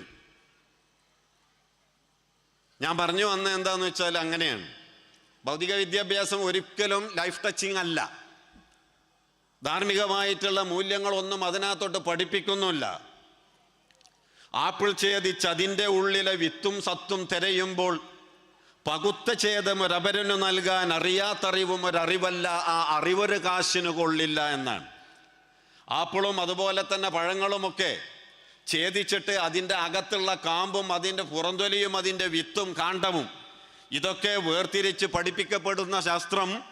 ആ ശാസ്ത്രത്തിലൊരു ആപ്പിള് അത് പകുത്ത് കഴിഞ്ഞാൽ തൻ്റെ അപ്പുറവും ഇപ്പുറവും ഇരിക്കുന്ന മനുഷ്യൻ, അവൻ അപരിചിതനാണെങ്കിലും പരിചിതനാണെങ്കിലും ആരായിരുന്നാലും, കറുത്തവനോ വെളുത്തവനോ അന്യനാട്ടുകാരനോ അന്യഭാഷക്കാരനോ ആവട്ടെ, അവനും വിശപ്പുള്ളവനാണ്, അവനും ഒരു ആപ്പിളിൻ്റെ മധുരം നുണയാൻ അവകാശമുള്ളവനാണ്, കൊതിയുള്ളവനാണ് എന്ന് മനസ്സിലാക്കി ഈ ആപ്പിളിനെ ഛേദിച്ചിട്ട് അതിൻ്റെ ഒരു കഷ്ണം അടുത്തിരിക്കുന്ന അപരന് കൊടുക്കണം എന്ന് പഠിപ്പിക്കാത്ത വിദ്യാഭ്യാസം, ആ വിദ്യാഭ്യാസം മനുഷ്യത്വമുള്ള വിദ്യാഭ്യാസമല്ല. അത് മനുഷ്യന് ഉപകാരപ്പെടുന്ന വിദ്യാഭ്യാസമല്ല. സോളാർ സിസ്റ്റത്തിൽ, സൗരയൂഥത്തിൽ എത്ര അംഗങ്ങളാണുള്ളത്? How many members are in solar system? ഇതൊരു ചോദ്യമാണ്. ഈ ചോദ്യത്തിന് 10 കൊല്ലം മുമ്പ് വരെ നമ്മൾ എഴുതിയിരുന്ന ശരി ഉത്തരം 9 എന്നായിരുന്നു. അന്നൊരു കുട്ടി 8 എന്നെഴുതിയാൽ അവന് തെറ്റാനിട്ട് കൊടുക്കുക. റെഡിങ്ങിൽ ടീച്ചർ തെറ്റാനിട്ട് കൊടുക്കുക. ഇന്നൊരു കുട്ടി how many members are there in solar system എന്ന് ചോദിച്ചു കഴിഞ്ഞാൽ ഇന്നൊരു കുട്ടി 9 എന്ന് ഉമ്മ പറഞ്ഞെടുത്തതോ വാപ്പ പറഞ്ഞെടുത്തതോ എഴുതിയിട്ടുണ്ടെങ്കിൽ ആ കുട്ടിക്ക് ഇന്ന് തെറ്റാ കിട്ടുക. അന്ന് 9 എന്ന് എഴുതി കഴിഞ്ഞാൽ ടിക്കായിരുന്നു, ശരിയായിരുന്നു കിട്ടിയിരുന്നത്. സോറി, ഇന്ന് അതേ ആൻസർ 9 എന്ന് എഴുതി വെച്ച് കഴിഞ്ഞാൽ ഇന്ന് പിന്നെ തെറ്റുത്തരമായിട്ടാണ് പരിഗണിക്കുക. ഇന്ന് സോളാർ സിസ്റ്റത്തിൽ 8 മെമ്പേഴ്സാണ്. ഒരാൾ പുറത്താക്കി. ആരാപ്പത് അകത്തോ പുറത്തോ എന്ന് തീരുമാനിക്കണ ആള്? പടച്ചോന്റെ വഹിയിറങ്ങിയ അള്ളാഹു സുബ്ഹാനഹു വ തആല വഹിയിറക്കിയതൊന്നല്ലല്ലോ. അന്ന് അവർ പറഞ്ഞു പ്ലൂട്ടോ ഈ 9-ൽപ്പെട്ട ആളാണ്. 10 കൊല്ലം കഴിഞ്ഞപ്പോൾ പിന്നത്തെ സയന്റിസ്റ്റുകൾ പറഞ്ഞു പ്ലൂട്ടോ അതിൽ പെടൂല, അവൻ പുറത്താണ്. എന്നാ പുറത്തെങ്കിൽ പുറത്ത്, അകത്താണെങ്കിൽ അകത്ത്. അന്ന് പഠിച്ചോൻ 9, ഇന്ന് പഠിച്ചോൻ 8. ഏതാ ശരി? പറയാൻ പറ്റില്ലല്ലോ. ഇതാണ് ഞാൻ സൂചിപ്പിച്ചത്. ഭൗതിക വിദ്യാഭ്യാസത്തിൽ ശരിയും തെറ്റുകളും ഒക്കെ ഉണ്ട്. പലതും നമുക്ക് ജീവിതത്തിൽ ഉപകാരപ്പെടുന്നതല്ല, കുറച്ചൊക്കെ ഉപകാരപ്പെടുന്നുണ്ട്. ലൈഫ് ടച്ചിങ് അല്ല പലപ്പോഴും നമ്മൾ പഠിക്കുന്ന സിദ്ധാന്തങ്ങളും തിയറികളും നമ്മൾ എഴുതി വെക്കുന്ന സംഗതികളും എന്നൊക്കെ നമുക്ക് മനസ്സിലാകുന്നുണ്ട്. അതുകൊണ്ട് തന്നെ ലോകത്തിലെ ഏറ്റവും വലിയ യൂണിവേഴ്സിറ്റി 2023 സ്റ്റാറ്റസ് അനുസരിച്ച് USA ഹാർവാർഡ് യൂണിവേഴ്സിറ്റിയാണ് ലോകത്തിലെ ഏറ്റവും വലിയ യൂണിവേഴ്സിറ്റി. 2ാം സ്ഥാനത്ത് നിൽക്കുന്നത് ഓക്സ്ഫോർഡാണ്. 3ാം സ്ഥാനത്ത് നിൽക്കുന്നത് കേംബ്രിഡ്ജ് യൂണിവേഴ്സിറ്റിയാണ്. 32 കൊല്ലം അധ്യാപകനായി ജോലി ചെയ്ത് ആ രംഗത്തൊക്കെ പിന്നെ ഒരുപാട് കാലം ചിന്തിച്ച് അങ്ങനെ ഇപ്പം ഏതാണ്ട് ഒരു 58 വയസ്സായി ഒന്ന് ഇരുത്തം വന്ന് ചിന്തിക്കുമ്പോൾ എനിക്ക് മനസ്സിലായ ഒരു കാര്യം, ലോകത്തിലെ ഏറ്റവും വലിയ യൂണിവേഴ്സിറ്റി ഹാർവാർഡ് യൂണിവേഴ്സിറ്റി അല്ല. ലോകത്തിലെ ഏറ്റവും വലിയ യൂണിവേഴ്സിറ്റി ഓക്സ്ഫോർഡോ കേംബ്രിഡ്ജോ അല്ല. ലോകത്തിലെ ഏറ്റവും വലിയ യൂണിവേഴ്സിറ്റി വീടാണ്. നമ്മൾ പാർക്കുന്ന വീടാണ് ലോകത്തിലെ ഏറ്റവും വലിയ യൂണിവേഴ്സിറ്റി. അതുകൊണ്ട് എൻ്റെ മുമ്പിലിരിക്കുന്ന നിങ്ങളെയൊക്കെ എനിക്ക് വിളിക്കാൻ ആഗ്രഹിക്കുന്നത് സഹോദരന്മാരെ സഹോദരികളെ എന്നല്ല. തുടക്കത്തിൽ ഞാൻ അങ്ങനെ വിളിച്ചിട്ടുണ്ട്, സോറി, ഞാനത് മാറ്റിപ്പറയുകയാണ്. ബഹുമാന്യരായ ചാൻസലർമാരെ, വൈസ് ചാൻസലർമാരെ എന്നാണ് ഞാൻ നിങ്ങളെ ഇപ്പോൾ വിളിക്കുന്നത്. കാരണം ലോകത്തിലെ ഏറ്റവും വലിയ യൂണിവേഴ്സിറ്റിയുടെ ചാൻസലർമാരാണ് വീട്ടിലെ പിതാക്കന്മാർ, രക്ഷിതാക്കൾ. ലോകത്തിലെ ഏറ്റവും വലിയ യൂണിവേഴ്സിറ്റിയുടെ വൈസ് ചാൻസലറാണ് ഉമ്മ. ആ ചാൻസലറും വൈസ് ചാൻസലറും നിരന്തരമായിട്ട് റിസർച്ച് നടത്തിയും അനുഭവങ്ങളിൽ നിന്നും അടുത്തിരുത്തി മാറോട് ചേർത്ത് മടിയിലിരുത്ത് പഠിപ്പിച്ചു കൊണ്ടിരിക്കുന്ന വിദ്യാർത്ഥിക്ക് അവൻ പഠിച്ച വീട്ടിൽ നിന്ന്, ലോകത്തിലെ ഏറ്റവും വലിയ യൂണിവേഴ്സിറ്റി ആകുന്ന വീട്ടിൽ നിന്ന് പഠിച്ച അറിവുകളിൽ, അനുഭവങ്ങളിൽ ഒന്നുപോലും നേരത്തെ പറഞ്ഞ ഭൗതിക വിദ്യാഭ്യാസ സ്ഥാപനങ്ങളിൽ നിന്ന് പഠിച്ചതിൽ പലതും പതിരാക്കി പാറ്റിക്കളയുകയും ചേറ്റിക്കളയുകയും ചെയ്യേണ്ടിടത്ത് ലോകത്തിലെ ഏറ്റവും വലിയ യൂണിവേഴ്സിറ്റി ആകുന്ന വീട്ടിൽ നിന്ന് ചാൻസലറും വൈസ് ചാൻസലറും പഠിപ്പിച്ച പാഠങ്ങളിൽ, ജീവിത പാഠങ്ങളിൽ, ജീവിത മര്യാദകളിൽ, അനുഭവങ്ങളിൽ, അറിവുകളിൽ ഒന്നുപോലും പതിരാക്കി പാറ്റിക്കളയുവാനില്ല എന്നതാണ്. വീട്ടിൽ നിന്ന് പഠിച്ച, യൂണിവേഴ്സിറ്റിയിൽ നിന്ന് പഠിച്ച അറിവുകൾ ഓരോന്നും ജീവിതത്തിൽ എപ്പോഴും പ്രയോജനപ്പെടുന്നതും എന്നും പ്രയോജനപ്പെടുന്നതും ജീവിതത്തിൻ്റെ അന്ത്യം വരെയും മനുഷ്യനായി ജീവിക്കാൻ നമുക്ക് പ്രയോജനപ്പെടുന്നതുമാണ്. ആ വീട്ടിൽ നിന്നാണ്, ആ യൂണിവേഴ്സിറ്റിയിൽ നിന്നാണ് ചാൻസലറുടെയും വൈസ് ചാൻസലറുടെയും മേൽനോട്ടത്തിൽ മനുഷ്യൻ്റെ അടിസ്ഥാന വികാരങ്ങൾ നിയന്ത്രിതമായി പ്രകടിപ്പിക്കേണ്ടത് എങ്ങനെയാണ് എന്ന് നമ്മൾ പഠിച്ചത്. ഒരു മനുഷ്യനെ കാണുമ്പോൾ പുഞ്ചിരിക്കണമെന്നും പുഞ്ചിരിയാണ് മനുഷ്യൻ്റെ അനുഭവത്തിൻ്റെയും പരിചയപ്പെടലിൻ്റെയും ആദ്യത്തെ അനുഭവം, അതിൻ്റെ താക്കോല് എന്നും പഠിപ്പിച്ച യൂണിവേഴ്സിറ്റി നമ്മുടെ വീടാണ്. അന്ന് പഠിപ്പിച്ച ചിരിക്കുക, മനുഷ്യനെ കാണുമ്പോൾ മുഖത്ത് നോക്കി ചിരിക്കുക എന്ന പാഠം ഇന്ന് വരെയും നമ്മൾ മറന്നിട്ടില്ല. ജീവിതത്തിൽ നിത്യവും നമ്മളത് പ്രയോഗിച്ചു കൊണ്ടിരിക്കുകയാണ്. ഭാര്യ ഭർത്താവിനോട് പ്രയോഗിക്കുന്നത്, ഭർത്താവ് ഭാര്യയോട് പ്രയോഗിക്കുന്നത്, മാതാപിതാക്കൾ മക്കളോട്, അയൽവാസികൾ തമ്മിൽ, അറിയുന്നവർ തമ്മിൽ, സുഹൃത്തുക്കൾ തമ്മിൽ, പരിചയക്കാർ തമ്മിൽ, അന്യനെ പരിചയപ്പെടുന്നതിന് പോലും ആദ്യമായി നമ്മൾ ഉപയോഗിക്കുന്ന പരിചയപ്പെടലിൻ്റെ ടൂള്, സ്നേഹം പ്രകടിപ്പിക്കുന്നതിൻ്റെ ടൂള് എന്ന് പറയുന്നത് ആത്മാർത്ഥമായി പിന്നെ പല്ലുകളൊന്ന് പതുക്കെ കാണിച്ചുകൊണ്ട് നമ്മുടെ ചുണ്ടിൽ വിരിയുന്ന ആ പുഞ്ചിരി, ആ ചിരിയാണ് യൂണിവേഴ്സിറ്റിയിൽ നിന്ന് മാതാവിൻ്റെ മുഖത്തു നിന്ന് ആദ്യമായിട്ട് പഠിച്ചെടുത്ത പാഠം. ആ പാഠം മരിക്കുന്ന സമയത്ത് മുഖത്തുണ്ടാകണമെന്ന് ആഗ്രഹിക്കുന്നവരും പ്രാർത്ഥിക്കുന്നവരുമാണ് നമ്മൾ. ചില മയ്യത്തുകൾ കാണുമ്പോൾ നമ്മൾ പറയാറുണ്ടല്ലോ, ഞാൻ അവസാനിപ്പിക്കേണ്ട സമയമായിട്ടുണ്ട്. ചില മയ്യത്തുകൾ കാണുമ്പോൾ നമ്മൾ പറയാറുണ്ട്, ആ ജീവിച്ചിരിക്കുന്ന സമയത്ത് ആ മുഖത്ത് കാണുന്ന അതേ പുഞ്ചിരി ഇപ്പോഴും ആ മുഖത്ത്, മയ്യത്തിൻ്റെ മുഖത്ത് നോക്കുമ്പോൾ ഉണ്ട് എന്ന് നമ്മൾ പറയാറുണ്ടല്ലോ. തീർച്ചയായിട്ടും ആത്മാർത്ഥമായ ഹൃദയത്തിൻ്റെ ഉള്ളിൽ നിന്ന് മനുഷ്യനെ കാണുമ്പോൾ ചിരിക്കണമെന്നും അതാണ് സൗഹാർദ്ദത്തിൻ്റെയും സ്നേഹത്തിൻ്റെയും പ്രകടനമെന്നും ആ പാഠം പഠിപ്പിച്ചത് വീട്ടിൽ നിന്ന് ഉമ്മയും ഉപ്പയും മുഖത്ത് നോക്കി ചിരിച്ചപ്പോഴാണ് നമ്മളത് പഠിച്ചിട്ടുള്ളത്. കരയാൻ പഠിച്ചത് വീട്ടിൽ നിന്നാണ്, ഉറങ്ങാൻ പഠിച്ചത് വീട്ടിൽ നിന്നാണ്, നടക്കാൻ പഠിച്ചത് വീട്ടിൽ നിന്നാണ്, ഇരിക്കാൻ പഠിച്ചത് വീട്ടിൽ നിന്നാണ്, സംസാരിക്കാൻ പഠിച്ചത് വീട്ടിൽ നിന്നാണ്, ഭക്ഷണം കഴിക്കാൻ പഠിച്ചത് വീട്ടിൽ നിന്നാണ്, മലമൂത്ര വിസർജനം നടത്താൻ പഠിച്ചത് വീട്ടിൽ നിന്നാണ്, മനുഷ്യനോട് പെരുമാറാൻ, വീട്ടിലുള്ളവരോട് പെരുമാറിക്കൊണ്ട് മനുഷ്യനോട് പെരുമാറാൻ, സംസാരിക്കുവാൻ, ബഹുമാനിക്കുവാൻ, ആദരിക്കുവാൻ, സങ്കടം പ്രകടിപ്പിക്കുവാൻ, പ്രതിഷേധമറിയിക്കുവാൻ, ദേഷ്യപ്പെടാൻ, കോപിക്കുവാൻ, എതിർക്കുവാൻ, വിമർശിക്കുവാൻ, ആലിംഗനം ചെയ്യുവാൻ, അടുത്തു നിർത്തുവാൻ എല്ലാം നമ്മൾ പഠിച്ചത് വീട്ടിൽ നിന്നാണ്. അതുകൊണ്ട് ആ യൂണിവേഴ്സിറ്റിയിൽ നിന്ന് പഠിച്ചിട്ടുള്ള പാഠങ്ങൾ ഒന്നുപോലും ഇടക്കാലത്ത് വെച്ച് തിരുത്തേണ്ടതോ അല്ലെങ്കിൽ ചവറ്റുകുട്ടയിലേക്ക് എറിയേണ്ടതോ കാലങ്ങൾ കൊണ്ട് കാലപ്പഴക്കം സംഭവിച്ചു പോകുന്നതോ അല്ല. ഇതാണ് നമ്മൾ മനസ്സിലാക്കേണ്ടത്. അതുകൊണ്ട് ചാൻസലർമാരോടും വൈസ് ചാൻസലർമാരോടും എനിക്ക് പറയാനുള്ളത്, ഞാനും നിങ്ങളും എന്ന് ഭയപ്പെട്ടുകൊണ്ടിരിക്കുന്നത് മദ്യത്തിൻ്റെ പിടിയിൽ, മയക്കുമരുന്നിൻ്റെ പിടിയിൽ, ലഹരിയുടെ പിടിയിൽ, അതുപോലെ തന്നെ പിന്നെ ലവ് അഫെയേഴ്സുകളിലൊക്കെ നമ്മുടെ കൗമാരക്കാരും നമ്മുടെ കൗമാരക്കാരികളുമൊക്കെ പെട്ടുപോകുന്നുണ്ടോ എന്നാണ്. അപ്പുറത്തുനിന്നും ഇപ്പുറത്തുനിന്നും ഇത്തരത്തിലുള്ള വർത്തമാനങ്ങളൊക്കെ കേൾക്കുമ്പോൾ നമുക്കൊക്കെ തോന്നിപ്പോകും, പടച്ചവനെ എങ്ങനെയാണ് ഈ കാലഘട്ടത്തിൽ നമ്മുടെ മക്കളെ വളർത്തുക എന്നുള്ളത്. ഞാനൊരൊറ്റ ഫോർമുല മാത്രം പറഞ്ഞുതരാം, അത് മാത്രം നിങ്ങൾ പരിശോധിച്ചാൽ മതി.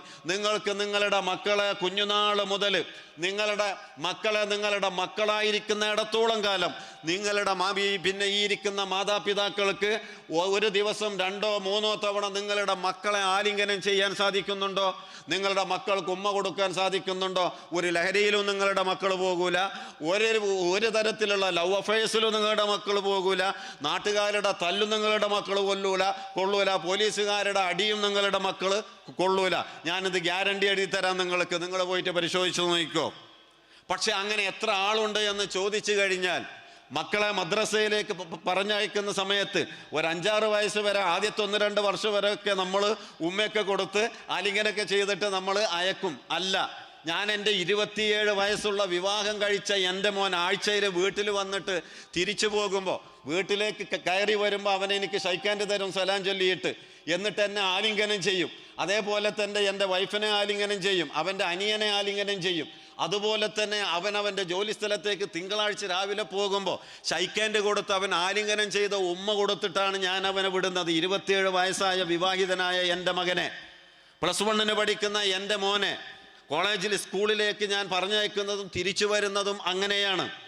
എൻ്റെ ഭാര്യയെ ഞാൻ ജോലി സ്ഥലത്തേക്ക് വിടുന്നതും ജോലി സമയം കഴിഞ്ഞിട്ട് വീട്ടിലേക്ക് എത്തുമ്പോഴും ആലിംഗനം ചെയ്തും ഉമ്മ കൊടുത്തുമാണ് ഞാൻ സ്വീകരിക്കുന്നത്. അതുകൊണ്ട് എനിക്ക് ഉറപ്പുണ്ട് അത് അവർ എൻ്റെ ഹൃദയത്തിന് നൽകുന്ന ഉറപ്പാണ്. എൻ്റെ മുഖത്തവർ ചാർത്തുന്ന, എൻ്റെ ഹൃദയത്തിൽ ചാർത്തുന്ന ഒപ്പാണ്.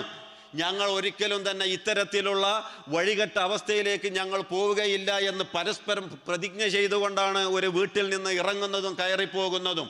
ഇത് നിങ്ങളിലും എന്നാണ് ഞാൻ പ്രതീക്ഷിക്കുന്നത്. അഥവാ ആരില്ലെങ്കിലും അത് ഇല്ല എങ്കിൽ ഇങ്ങനെ ഒരു പരീക്ഷണം നടത്തി നോക്കുക. മക്കൾക്ക് ഉമ്മ കൊടുത്ത് വിടുക, ഉമ്മ കൊടുത്ത് സ്വീകരിക്കുക. വീട്ടിൽ നിന്ന് ഇറങ്ങുന്നവർക്ക് ഉമ്മ കൊടുത്ത് വിടുക, ഉമ്മ കൊടുത്ത് സ്വീകരിക്കുക, ആലിംഗനം ചെയ്ത് സ്വീകരിക്കുക. ഇങ്ങനെ ചെയ്തു നോക്കൂ നിങ്ങൾ. കുട്ടികളുടെ ആ അടുപ്പത്തിലും സ്നേഹത്തിലും അവർ കാര്യങ്ങൾ മനസ്സിലാക്കുന്നിടത്തും വികാരങ്ങൾ നിയന്ത്രിച്ച് പ്രകടിപ്പിക്കുന്നിടത്തും വലിയ മാറ്റങ്ങൾ നിങ്ങൾക്ക് കാണുവാൻ സാധിക്കുമെന്നുള്ളതാണ്. അതുകൊണ്ടാണ് ഞാൻ ജീവിതത്തിൻ്റെ മര്യാദകളും സദാചാരങ്ങളും ധാർമ്മിക ബോധങ്ങളും മനുഷ്യത്വവും സാമൂഹ്യ നന്മകളും പഠിപ്പിക്കുന്ന സ്ഥാപനമാണ് വീട്.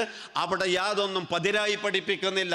അവിടെ കപടന്മാരായ അധ്യാപകരില്ല, ആത്മാർത്ഥതയില്ലാത്ത അധ്യാപകരില്ല.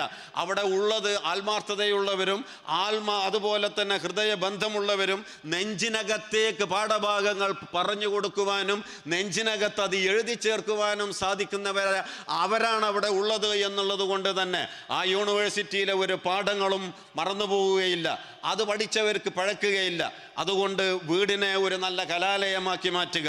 അവിടെ വികാരപ്രകടനങ്ങൾ നടക്കണം, അവിടെ ചർച്ചകൾ നടക്കണം, അവിടെ സംവാദങ്ങൾ നടക്കണം, അവിടെ സംശയങ്ങൾ ചോദിക്കണം, അവിടെ കാര്യങ്ങൾക്ക് വ്യക്തത വരുത്തണം.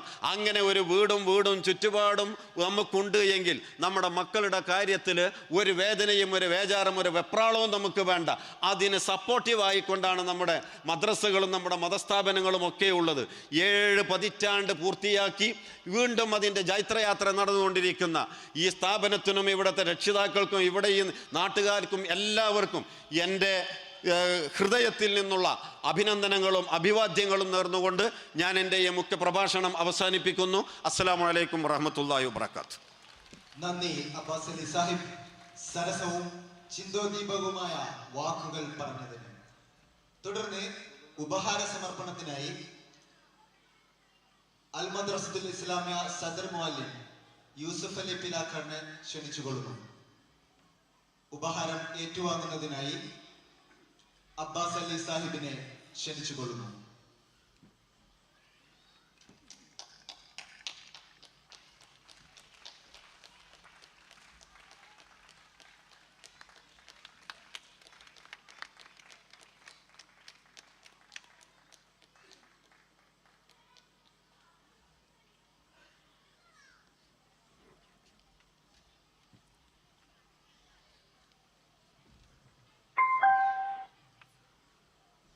തുടർന്ന് അൽ മദ്രസത്തുൽ ഇസ്ലാമിയ അലൂമിനിയും എഞ്ചിനീയറിംഗ് വിദ്യാർത്ഥിയുമായ ഫഹീം അലി ടി.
أعوذ بالله من الشيطان الرجيم بسم الله الرحمن الرحيم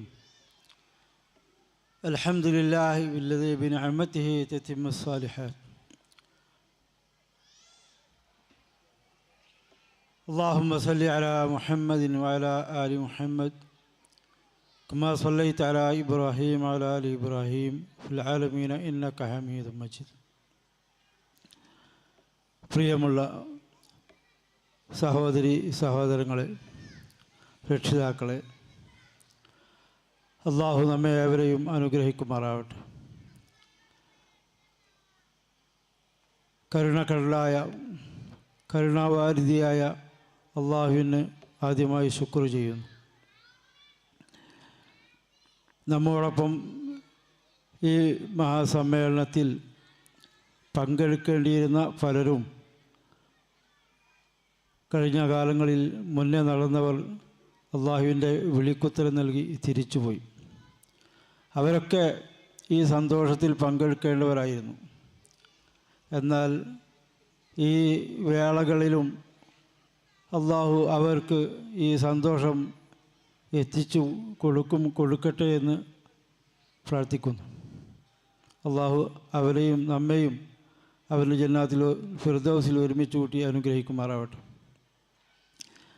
ഇവിടെ നമ്മളെ പരിപാടിയിൽ പരാമർശിക്കാത്ത ഒരു ചെറിയ വിഷയം പറഞ്ഞുകൊണ്ട് എൻ്റെ ഉത്തരവാദിത്തത്തിലേക്ക് കർത്തവ്യത്തിലേക്ക് ഞാൻ കിടക്കുന്നതാണ്.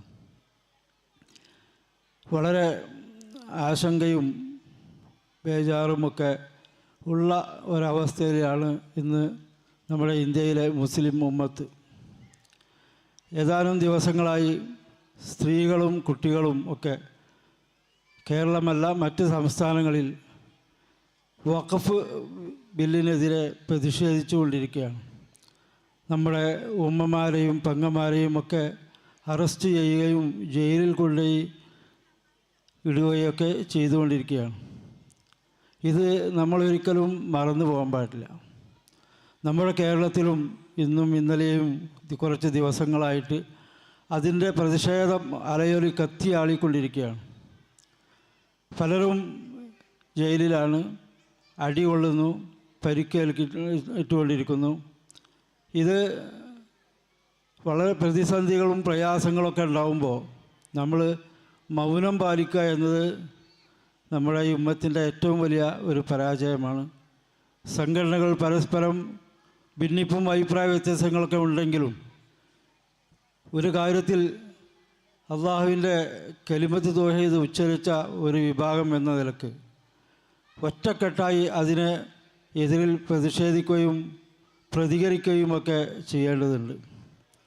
ഇത് ഈ ഉത്തരവാദിത്വം നമ്മൾ മറന്നുപോയാൽ നമ്മളിരിക്കുന്ന മദ്രസയും പള്ളിയും അതുപോലെ മറ്റുള്ള ചാരിറ്റി സ്ഥാപനങ്ങളും എല്ലാം അവരുടെ കൈകളിലായി പോകും. ഈ മഹാവിപത്തിനെ തടുക്കുവാൻ നമ്മൾ കഴിയുന്നത്ര ചെയ്യേണ്ടതുണ്ട്. മാനസികമായും ശാരീരികമായും എല്ലാ അർത്ഥത്തിലും നമ്മുടെ കഴിവുകൾ നമ്മൾ ഉപയോഗിക്കേണ്ടതുണ്ട്. എല്ലാ പ്രതിസന്ധികളെയും പ്രയാസങ്ങളെയും അത് സാധ്യതകളാക്കിക്കൊണ്ട് ഒരുപക്ഷെ അള്ളാഹു നമ്മെ പരീക്ഷിക്കുന്നതായിരിക്കും ഇത്. ഈ ഉമ്മത്ത് ഏതെങ്കിലും ഒരു നിലക്കെങ്കിലും ഒന്ന് യോജിക്കുമോ എന്ന് അള്ളാഹു പരീക്ഷിക്കുന്നതായിരിക്കും. ആ പരീക്ഷണത്തിനെ നമ്മൾ എങ്ങനെയാണ് തരണം ചെയ്യേണ്ടതെന്ന് നമ്മുടെ മുസ്ലിം ഉമ്മത്തിൻ്റെ നേതാക്കളും പണ്ഡിതന്മാരും ഒക്കെയാണ് ആലോചിക്കേണ്ടത്. അതിൻ്റെ കൂടെ തീർച്ചയായും അനുയായികൾ കൂടുമെന്നാണ് നമ്മുടെ വിശ്വാസം. ഞാൻ എൻ്റെ കർത്തവ്യത്തിലേക്ക് കിടക്കുകയാണ്. നമ്മുടെ പരിപാടിയിൽ പങ്കെടുത്ത എല്ലാവർക്കും നന്ദി പ്രകാശിപ്പിക്കുക എന്നതാണ് എൻ്റെ ഉത്തരവാദിത്വം.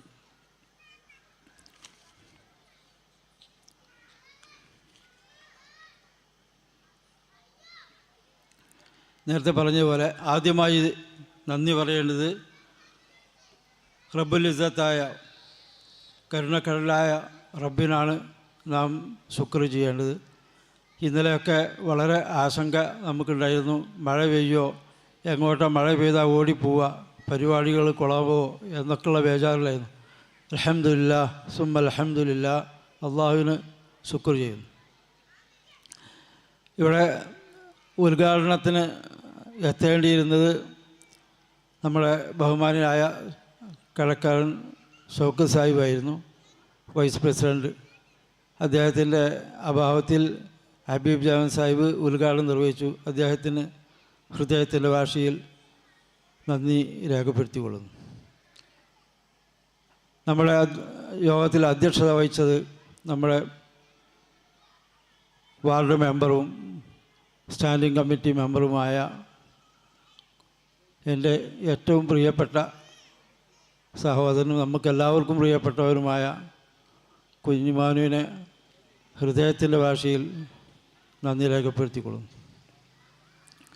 ഈ പരിപാടിയിൽ മുഖ്യ പ്രഭാഷണം നടത്തിയ ആദരണീയനായ മോട്ടിവേറ്ററും സിനി ആർട്ടിസ്റ്റുമായ അബ്ബാസ് മാസ്റ്റർക്ക് നന്ദി രേഖപ്പെടുത്തിക്കൊള്ളുന്നു. വിദ്യാർത്ഥികൾക്ക് കലാപരിപാടികൾ പങ്കെടുപ്പിക്കുന്നതിനായി വളരെ പ്രയാസം അനുഭവിച്ചുകൊണ്ട് പോത്തുകല്ലിൽ നിന്നും മുമ്പ് പ്രളയമൊക്കെ ഉണ്ടായ കവളപ്പാറ ആ ഭാഗത്തു നിന്ന് നമ്മുടെ മക്കൾക്ക്, പിഞ്ചു മക്കൾക്ക് കലാപരിപാടികൾ പഠിപ്പിക്കാൻ വേണ്ടി വളരെ ശ്രമിച്ചിട്ടുണ്ട്. അവർക്ക് റഫീഖ് സാഹിബും അദ്ദേഹത്തിൻ്റെ വന്യപിതാവ് അവർക്കും ഹൃദയത്തിൻ്റെ ഭാഷയിൽ നന്ദി അറിയിക്കുന്നു. ഈ വാർഷിക സമ്മേളനത്തിന് എല്ലാ പിന്തുണയും സഹകരണവും നൽകിയ ഈ നാട്ടിൻ്റെ യുവാക്കൾ, സീക്കോ ക്ലബ്, അവർ ഈ പരിപാടിക്ക് വളരെ സപ്പോർട്ട് ചെയ്തിട്ടുണ്ട്. ഹൃദയത്തിൻ്റെ ഭാഷയിൽ വളരെ സന്തോഷവും നന്ദിയും അവർക്ക് പറയുകയാണ്. ഇതിൻ്റെ വിജയത്തിനായി പരിശ്രമിച്ച ലൈറ്റ് ആൻഡ് സൗണ്ട് നഗരി സജ്ജീകരണം ചെയ്ത ഷെക്നോ സൗണ്ട് കോഡൂർ അവർക്കും പലപ്പോഴും അദ്ദേഹത്തെ നമ്മളിവിടെ കാണലുണ്ട്. നമ്മളെ പരിപാടികളൊക്കെ പലതും അദ്ദേഹം സജ്ജീകരിച്ച് വിജയിപ്പിച്ച് തന്നിട്ടുണ്ട്. അദ്ദേഹത്തിനും ഹൃദയത്തിൻ്റെ ഭാഷയിൽ നന്ദി രേഖപ്പെടുത്തിക്കൊള്ളുന്നു.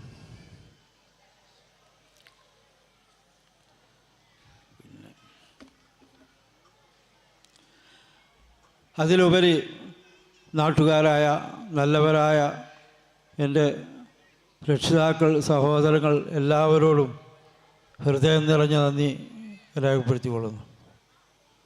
ഇനി അവസാനമായി പറയാനുള്ളത്, ഈ സന്തോഷത്തിൽ നമ്മുടെ ചുറ്റുപാടുള്ളവരും എല്ലാവരും പങ്കെടുത്തിട്ടുണ്ട്. എന്താണ് പള്ളി മദ്രസ എന്നത്? തീവ്രവാദത്തിൻ്റെ കേന്ദ്രമാണോ?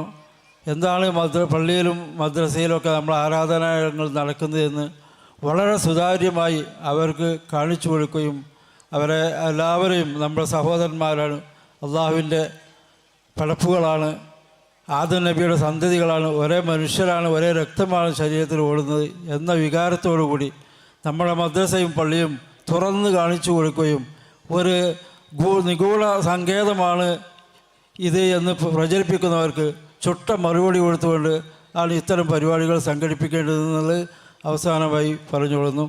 എൻ്റെ വാക്കുകൾ നീണ്ടുപോയിട്ടുണ്ടെങ്കിൽ ക്ഷമിക്കണം. അവസാനിപ്പിക്കുകയാണ്. അള്ളാഹു നമ്മെ അവരെയും അനുഗ്രഹിക്കുമാറാവട്ടെ. വാഹിർ ദഅവാന അനിൽ ഹംദുലില്ലാഹി റബ്ബിൽ ആലമീൻ. അസ്സലാമു അലൈക്കും.